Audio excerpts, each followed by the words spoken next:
Si ikuti garis Deng, Hong Kong menjadi Beijing, mengapa PKC begitu takut? 5 tahun lalu, menjelang peringatan 30 tahun tanggal 4 Juni 2000 foto yang mendokumentasikan gerakan demokrasi ini tiba-tiba muncul. Fotografer, Liu Jian, berbagi dalam wawancara dengan beberapa media China di luar negeri bahwa pada tanggal 4 Juni dia pergi ke rumah sakit dekat Jalan Cuiwei di Beijing dan melihat sekitar 20 hingga 30 orang tergeletak di tanah, semuanya tertembak mati. Dia mengatakan hal itu menakutkan dan tak tertahankan, itu terlalu tragis.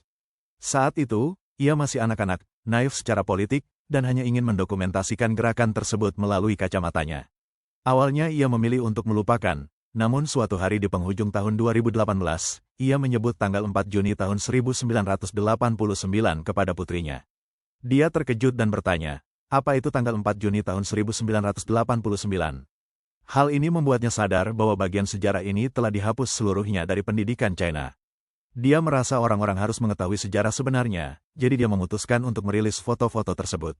Sun, mantan mahasiswa dan saksi tanggal 4 Juni yang sekarang tinggal di Seattle, AS, mengatakan kepada Hope Radio, menjaga kenangan ini tetap hidup berarti melestarikan sejarah sebenarnya dari rakyat China. Hanya dengan cara itulah kebenaran dapat dipulihkan suatu hari nanti dan Partai Komunis China harus bertanggung jawab atas kejahatannya terhadap rakyat China.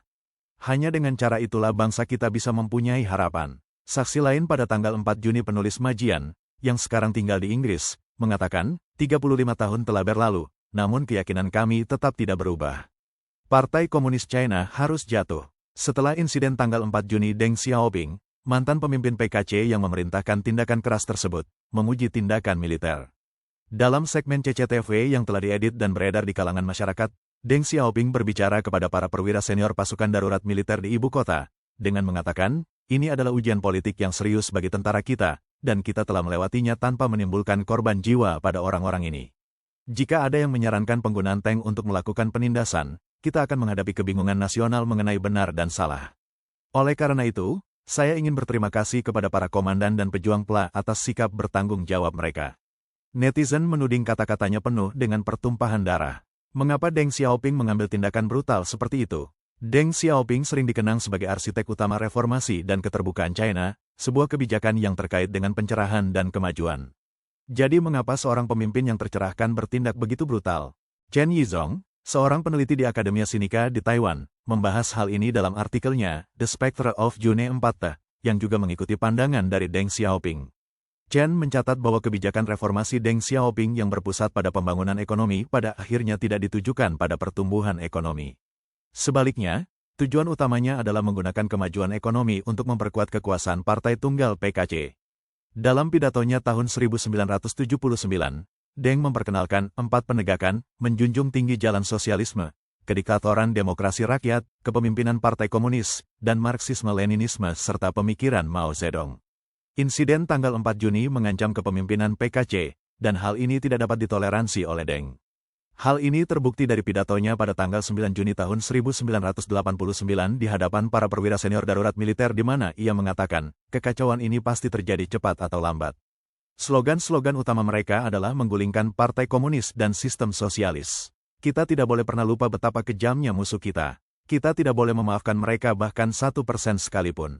Xi Jinping lanjutkan garis Deng Xiaoping, Hong Kong menjadi Beijing. Dalam beberapa tahun terakhir, beberapa pihak menuduh Xi Jinping mengabaikan reformasi Deng Xiaoping dan membuka kebijakan, bahkan menyarankan kembalinya revolusi kebudayaan.